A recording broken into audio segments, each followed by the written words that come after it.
2 tahun udah 50 juta. Mereka kok bisa ya dapetin subscriber banyak banget? Padahal gue nggak kenal loh sama channel YouTube ini. Orang Indonesia, semuanya aku anggap kecoa. Hola everyone, I'm Mr. Kim, welcome back to my YouTube channel. Guys yang lagi nonton, gimana nih kabarnya hari ini? Apakah dalam kondisi yang bebek saja? Atau mungkin sebaliknya nih, lagi dalam kondisi enggak bebek aja ya? But apapun yang terjadi, jangan menyerah ya guys, dan teruslah semangat. Fighting! Anyway, dalam video kali ini kita bakal bahas tentang dunia per-influenceran. Dan langsung aja yuk guys, kita mulai dari topik pertama. Di topik pertama kita bakal bahas tentang bagaimana karir dari Ujung Oppa di Indonesia yang bisa saja tamat nih guys. Dikarenakan bagaimana pengungkapan dari Kania dalam podcastnya Dr. Richard Lee. By the way, Ujung Oppa itu siapa sih? Yorobun, Ujung Oppa ini adalah seorang influencer atau YouTuber asal Korea yang nama aslinya itu adalah Hwang Woo-jun. Beliau mulai mendapatkan perhatian dari orang Indonesia ketika mulai membuat konten-konten yang berhubungan dengan Indonesia. Seperti aku lihat di channel YouTube-nya, tapi sekarang nggak ketemu ya guys. Channel YouTube-nya kemana? Aku nggak tahu juga sih. Apakah channel YouTube-nya itu udah dihapus, dinonaktifin, atau diubah namanya, terus video-videonya udah dihapus? I don't know juga. Tapi intinya adalah untuk sekarang, untuk channel YouTube-nya itu kayak nggak ketemu, dan video-video dari Ujung Oppa nggak juga ditemukan teman-teman. Kemana ya kira-kira channel YouTube-nya? Adapun untuk Ujung Oppa dan Kania itu resmi menikah pada hari Minggu tanggal 8 Agustus 2021 dengan mas kawin 30 gram emas dan uang tunai 3 juta rupiah. Namun sayang nih, baru-baru ini hubungan mereka dikabarkan telah kandas. Seperti yang sudah kita bahas sebelumnya dalam video yang ini, untuk Kania sendiri sudah menceritakan banyak hal teman-teman. Mulai dari tudingan bahwa dia itu seperti dinikahi demi konten, terus masalah nafkah, sampai masalah konten keguguran yang bohong. Dan kemarin aku kan nonton nih bagaimana podcastnya Kania bersama dengan Dr. Richard Lee. Dalam tayangan itu, Kania sebenarnya mengungkapkan nih guys, bahwa ia itu berpikir apakah dia salah untuk speak up soal apa yang terjadi. Namun, ia kembali memikirkan, jikalau dirinya nggak speak up, si mantan suaminya dari Korea ini nggak akan pernah berubah, karena selalu merasa berada di atas. Sang bintang Patura itu lantas mengatakan bahwa mantan misuanya ini seperti menunjukkan sikap yang narsistik. Narsistik itu apa sih? Nah guys, seperti informasi yang aku dapatkan, gangguan kepribadian narsistik adalah salah satu gangguan mental yang membuat pengidapnya merasa sangat penting dan harus dikagumi. Mereka juga hampir selalu merasa lebih baik nih ketimbang orang lain. Selain itu nih, pengidap narsistik juga biasanya memiliki tingkat empati yang lebih rendah kepada orang lain. Sebab mereka menganggap punya kepentingan yang lebih tinggi daripada orang lain. Namun nih, perasaan mereka mudah tersinggung dan bisa dengan mudah merasakan depresi dikala mendapatkan kritikan. Well, jadi kurang lebih seperti itulah informasi singkat soal narsistik. Dan guys, menurut Kania nih, orang yang narsistik itu perlu dikasih tahu realita atau kenyataan supaya dia dapat berubah dan sadar bahwa nggak semua orang bisa ia rendahkan, karena nggak selamanya dia akan terus berada di atas. Kemudian Kania menceritakan bagaimana pertemuan terakhir kalinya bersama dengan Ujung Oppa, dimana untuk sang mantan suami ini itu seperti kayak nangis dan minta Kania untuk berhenti menjatuhkannya. Kemudian Kania menjawab nih guys bahwa dirinya tidak menjatuhkan, dan apa yang sudah diungkapkannya kepada publik itu adalah fakta dan dia nggak mengarang cerita. Dia pun lantas flashback nih ketika dirinya dihujat dikarenakan lepas hijab, dan pada kala itu si mantan miswa ini ya si Ujung itu dengan simpelnya bilang gak usah dibaca komen, gak penting itu. Jadi kesannya nih si Ujung itu seperti menyepelekan tentang bagaimana Kania yang pada kala itu dihujat habis-habisan, dicemooh, dikritik, dikata-katain oleh banyak orang. Dan kalian tau gak apa yang bikin aku shake so ketika nonton podcastnya Dr. Richard sama Kania? Ada di salah satu bagian di mana Kania seperti mengungkapkan bahwa untuk si mantan ini itu kayak ngata-ngatain orang Indonesia. Jadi guys, seperti yang sudah sempat kita singgung tadi, Kania kan mengungkapkan ya bahwa si mantan ini seperti kayak narsistik. Nah, dia ini ternyata merasa bahwa dirinya itu lebih punya power dari siapapun orang Indonesia. Dr. Richard lantas bertanya nih, maksudnya kayak gimana ya? Kania lantas menjawab nih guys dengan memberikan sebuah contoh. Misal, Dr. Richard itu menikah dengan orang Korea dan pasangannya Dr. Richard ini setiap hari mencaci maki seperti ini. Orang Indonesia, semuanya aku anggap kecoa. Kania lantas menanyakan nih guys, sebagai pasangannya apakah kita tidak tersinggung dengan perkataan tersebut? Kemudian si pasangannya ini bilang, kamu jangan sakit hati ya karena aku mencaci orang Indonesia. Terus kan dia bilang lagi nih guys, lah bukannya aku orang Indonesia juga ya. Jadi kayak pasti tersinggung lah ya dengan bagaimana perkataan seperti itu, yang meskipun mungkin bukan ditujukan kepadanya, tapi ditujukan kepada orang Indonesia yang lain, tapi tetaplah dia juga merasa tersinggung karena dia juga adalah orang Indonesia. Dr. Richard lantas heran nih guys, sebab untuk dia kan kayak mencari uang di Indonesia ya. Jadi kenapa sih bisa seperti itu? Kan ia lantas menimpali bahwa hal itulah yang ia nggak sukai. Di kontennya, dia seperti menunjukkan cinta Indonesia, suka makan makanan kaki lima. Padahal kenyataannya, sebenarnya dia itu nggak akan mau makan di pinggir jalan. Suka sama makan makanannya guys, suka makan makanannya dia makan kok. Tapi kalau makan di pinggir jalan, sebenarnya dia itu nggak mau. Mungkin ada kali ya dia buat konten di pinggir jalan. Pasangan dokter tuh tiap hari mencaci maki kayak gini. Orang Indonesia semuanya aku anggap kecoa. Sebagai pasangannya kesinggung nggak? Karena kita orang Indonesia juga. Iya, bakal sakit hati juga nggak? Terus dia bilang, kamu nggak usah sakit hati karena aku mencaci maki orang Indonesia. Ya kan aku juga orang Indonesia.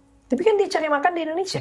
Nah itu yang aku nggak suka. Kenapa kalau memang nggak suka Indonesia, tapi di konten seolah-olah suka Indonesia. Oh, jadi konten seolah-olah suka Indonesia. Iya, makanan pinggir jalan. Alright teman-teman, jadi seperti itulah bagaimana cuplikannya ya guys. Dan untuk video lengkapnya bisa langsung aja ke channel YouTube-nya Dr. Richard Lee. By the way, jujur, aku soalnya gak takut-takut juga ya. Apalagi ini kan topiknya juga sangat-sangat sensitif ya guys. Sensitif banget loh ini topiknya. Nah tadi kan untuk Kania dalam podcast itu seperti memberikan contoh nih. Contoh misalnya Dr. Richard Lee punya pasangan seperti ini. Ngatain orang Indonesia seperti ini. Sebagai pasangannya tersinggung gak sih? Yang aku pertanyakan adalah, jadi gimana? Apakah ujung opah bener mengatakan seperti itu? Jujur kalau bener seperti itu parah banget sih. Lantas apa sih maksud dihina kecoa? Maksudnya kayak gimana nih? Jadi guys, berdasarkan info yang aku dapatkan dari Quora, menyebut seseorang sebagai kecoa adalah istilah yang merendahkan dan juga menyinggung. Nah, istilah ini biasanya digunakan sebagai hinaan untuk merendahkan seseorang dengan membandingkannya dengan serangga yang dikenal kotor ataupun gak diinginkan.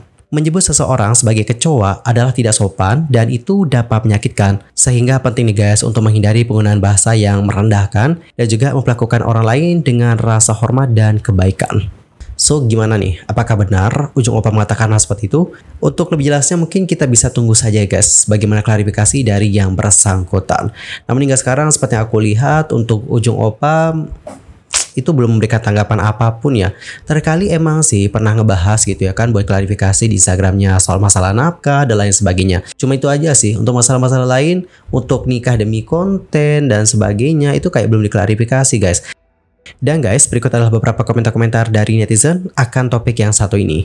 YouTuber Korea beneran mayoritas cuma manfaatin orang Indonesia doang sih. Kaget banget baru tahu kasus yang ujung opah sama Teh Kania. He hadn't think about love, it was all about take a benefit, popularity, and money. Sebenarnya nggak semua sih guys, kita nggak bisa mengeneralisir ya. Karena nggak semua orang seperti ini gitu. Masih banyak kok influencer-influencer dari Korea yang lain yang juga menurut aku baik dan juga tidak seperti yang bersangkutan. Gini, ini bukan mau bela yang di sana ya atau di sini, tapi ini tuh udah standar paling dasar dalam terima informasi nih.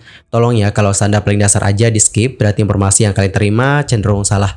Ini informasi dari satu pihak. Yang adil adalah datangkan juga pihak yang satunya. Selama informasi hanya dari satu pihak, tentu itu belum bisa dikatakan valid. Itu aja. Bener banget sih. Kita juga perlu dengerin bagaimana statement dari ujung opah sehingga kita juga bisa melihat bagaimana masalah ini dari kedua belah pihak, bukan hanya dari satu pihak saja atau dari pihak Kania saja. Bukan berarti kita nggak percaya dengan bagaimana statement dari Kania, tapi alangkah lebih baiknya kita juga dengerin statement dari ujung opah sehingga kita bisa tahu apa sih yang sebenarnya terjadi dari kedua belah pihak, bukan hanya dari satu pihak saja.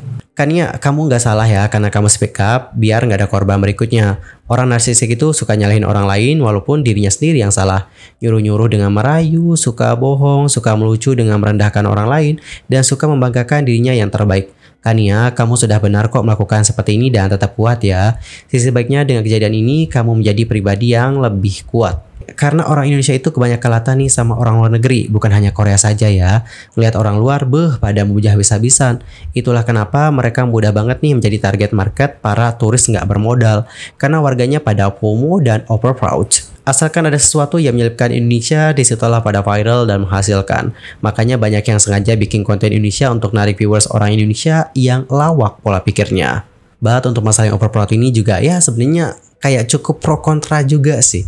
Dan kalau kalian sendiri gimana nih guys, pendapatnya akan hal yang satu ini? Antar komen ya di kolom komentar. Dan jujur aku akan tetap menunggu ya bagaimana statement dari Ujung Opa, sehingga nanti aku nggak salah nilai, nggak salah ngejudge, dan sebagainya. Lanjut ke informasi yang berikutnya, kita bakal bahas tentang sebuah channel YouTube Korea yang mendapatkan 50 juta followers. Namun ya guys, netizen itu seperti mempertanyakan, mereka kok bisa ya dapetin subscriber banyak banget? Padahal gue nggak kenal loh sama channel YouTube ini. Adapun untuk channel ini dimaksudkan adalah Kimpro. Nah, Kimpro ini telah membuat sejarah dengan menjadi saluran YouTube pertama yang dikelola oleh individu di Korea Selatan yang melampaui 50 juta subscriber. Amazing banget gak sih? Menurut peringkat saluran YouTube domestik minggu keempat Agustus 2024 yang dirilis oleh Tube Guide pada tanggal 29 Agustus, Kimpro mengumpulkan 759,42 juta penayangan mingguan dan memperoleh 2,3 juta pelanggan, sehingga jumlah pelanggan saluran itu sekarang menjadi 51,6 juta subscriber yang benar-benar mengesankan banget. Nah, tonggak sejarah ini menempatkan saluran tersebut di puncak peringkat. Dan guys, sejak meluncurkan aktivitas skala penuh di YouTube pada Agustus 2022, Kimpro menjadi pertama sebagai channel yang dikelola oleh individu Korea yang berhasil mencapai angka 50 juta subscriber. Dan mereka mencapainya hanya dalam waktu 2 tahun saja loh guys. 2 tahun udah 50 juta. Wow. Dan sekarang channel itu berada di peringkat keempat nih secara keseluruhan di negara tersebut. Di atasnya atau di peringkat pertama ada Blackpink dengan 94 juta. Kemudian di peringkat kedua ada BTS dengan 78,8 juta. Dan Hype Labels itu berada di peringkat ketiga dengan 75,6 juta subscriber. Dan guys, usut punya usut ya, channel ini dikelola oleh Kim Dong Jun yang merupakan mantan perencana acara bersama dengan sepupunya yang bernama Yoo Baek-hap. Nah, bersama-sama mereka itu menghasilkan konten berdurasi pendek yang menarik banyak orang. Sebagian besar itu berpusat di sekitar meme internasional dan juga challenge yang lagi viral. Yang mana ini tuh telah membantu mereka untuk mengembangkan jangkauan pemirsa mereka dengan lebih cepat. Namun ya guys, di tengah keberhasilan dari Kimpro yang mendapatkan 50 juta subscriber dalam waktu 2 tahun, netizen Korea mengungkapkan bagaimana kebingungan mereka akan bagaimana peningkatan popularitas dari channel YouTube itu dengan sangat cepat. Banyak yang berkomentar bahwa mereka belum pernah mendengar tentang channel YouTube Kimpro dan juga bingung bagaimana saluran itu bisa mengumpulkan subscriber begitu banyak dalam waktu yang cepat. Dan berikut adalah beberapa komentar-komentar dari mereka, coba kita baca ya guys. Bukankah ini saluran YouTube menyeramkan yang mengunggah banyak video wanita berbikini yang sedang nongkrong dengan seorang pria? Ah, masa sih? Aku kemarin udah cek dan gak ada tuh. Yes, gak ada. Mungkin salah lihat mungkin. Yes. Next ke komen yang berikutnya. Aku benar-benar tidak suka YouTuber ini. Kelihatannya dia sangat mengobjektifikasi wanita. Saya pikir mereka menghapus video segera setelah mereka mengunggahnya. Oh really? Aku tahu sih siapa orang itu. Tetapi aku nggak mengerti gimana ya dia itu bisa mendapatkan 50 juta subscriber. Orang itu muncul di algoritmaku, tetapi aku pikir dia adalah seorang TikToker Tiongkok. Oh, aku baru mengetahui siapa mereka melalui artikel ini loh. Oh, orang ini. Aku pikir channel apapun yang mengobjektifikasi wanita akan menjadi viral. Siapa sih orang ini? Kupikir aku deh satu-satunya yang nggak tahu siapa mereka. Alright, seperti itulah beberapa komentar-komentar dari para netizen. Dan kalau kalian sendiri gimanakah pendapatnya akan hal yang satu ini? Kalian pernah nggak nonton channel YouTube-nya Kimpro? Dan apakah kalian juga sependapat dengan netizen-netizen yang lain? Antar komen ya guys di kolom komentar. In my opinion, wajar banget sih kalau channel ini mendapatkan 50 juta subscriber dalam waktu cepat. Melihat bagaimana penayangan video short mereka yang mendapatkan banyak banget views sampai tembus jutaan loh guys. Dilansir dari review.co, ada beberapa alasan mengapa YouTube Short itu dapat menarik audiens lebih banyak.